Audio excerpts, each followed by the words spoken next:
Once installed, the plugin can be found under Window, Extensions, Chorus, AI for Photoshop.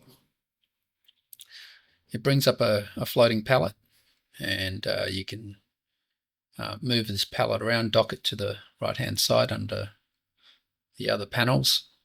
I'd like to leave it around here in the middle, and you can extend and resize the width as well, depending on your monitor or your screen real estate. Let's go into the settings panel. So the settings panel contains all the vital systems information. Here are all the different AI models, and we'll go through these one at a time. First thing we'll need to do is add an API key for Replicate. The plugin works with by sending generations to the cloud, so we need the API keys to use the cloud providers. Now, each one will have a link for you to sign up. If you click on that, it should bring up a window for you to register and sign up for an account. Once you do that, you can create an API key, and once you have that key, you can paste it into that input slot there. So I've got mine already, so I'm just going to paste mine into here and close the panel just to get it to register. Now if I open it again, you'll see that some of the models that weren't available before are now available, and I can scroll through and you can see that list populating in the drop down. So let's open that again. Okay, for this tutorial we don't need all those different options. There's heaps there, different AI models for different operations, but we're going to turn most of them off just to keep our drop down quite concise and compact for the purposes of these tutorials. Okay, so now that I've unticked them, you can see it's a much shorter drop down menu. Okay, so the prompt is usually fairly small depending on your screen resolution. Mine's 4K, so it might be a little difficult on the eyes. So what we'll do is we'll just increase the font size in here. So we'll make that 12. Close the panel, and you'll see that the text is much larger. Right, so going down further in the panel, you'll see that there's a currency drop down, and down here is the usage. Up at the top, there's a summary of the generations. So I'm working in Australian dollars, so I'm going to change that to Australian dollars. And then here is the temp folder where all the generations temporarily sit until they come back into Photoshop. So if you wanted to ever clear that your cache, then you can find those there.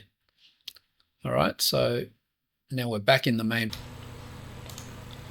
The UI is made up of three main areas: the generate, presets, and the Notepad. The generate area consists of the drop-down menu where you can choose the AI models, and next to that you'll have the question mark which shows you model information. So if you wanted to find out a little bit more about the different models and what they can do, click on there. Below that is the prompt area, and this is where you write your prompts.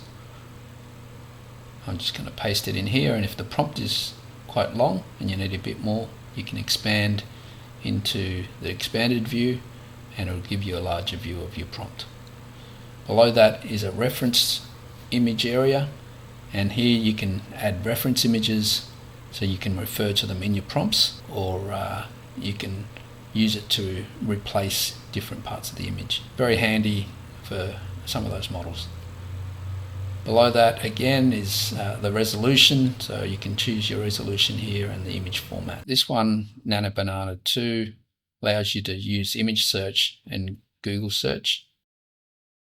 The presets area stores all your recent generations and saved presets and custom presets. This one is a recent generation.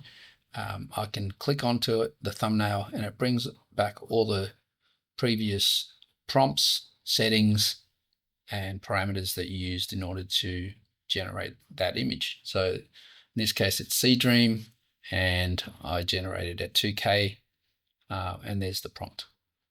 So if I go to presets, you can see this empty presets and custom presets. Now, recent generations can be saved as a custom preset so that you can continue your experimentations later on. So that's stored in your custom presets. And as you can see, there are all the prompt and the settings there. Next to that is the Notepad. And the Notepad is useful for storing long and detailed prompts that you may want to recall and reuse. So this one here is changing lighting to cinematic golden hour.